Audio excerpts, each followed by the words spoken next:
Friends, మీరు అపార్ట్మెంట్లో flat కొంటున్నారా? లేదా ఆల్రెడీ కొన్నారా? అయితే ఈ జాగ్రత్త తప్పనిసరిగా తీసుకోండి.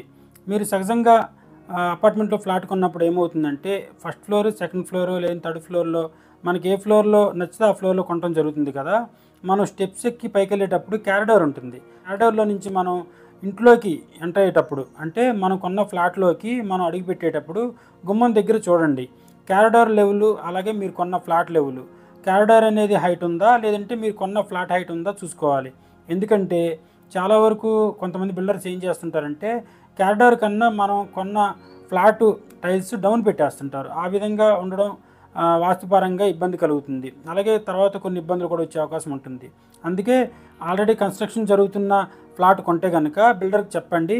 కారిడార్ టైల్ కన్నా మనం కొన్న ఫ్లాటు టైల్స్ అనేది హైట్ ఉండాలి. అది మీకు గుమ్మం కాడ చూస్తే క్లియర్‌గా తెలిసిపోతుంది. లేదు ఆల్రెడీ కన్స్ట్రక్షన్ అయిపోయిన ఫ్లాట్ కొంటున్నారనుకోండి, అప్పుడు మీరు చూసుకోండి. మీరు కొన్న ఫ్లాట్ కన్నా కారిడార్ గాని హైట్ ఉంటే గనక మీరు ఆ ఫ్లాట్ కొనకండి. లేదు మీరు కారిడార్ కన్నా ఫ్లాట్ హైట్ ఉందనుకోండి, ఆ ఇల్లు కొనొచ్చనమాట. ఇవి చూసుకొని అపార్ట్మెంట్‌లో కొనాలి అనుకునే వాళ్ళు కొనండి. లేదా ఆల్రెడీ కొని కన్స్ట్రక్షన్ జరుగుతున్న వాళ్ళు మీ బిల్డర్‌కి చెప్పండి. కారిడార్ కన్నా మీరు కొన్న ఫ్లాటు టైల్స్ హైట్ ఉండాలని ముందే చెప్పండి. Okay friends.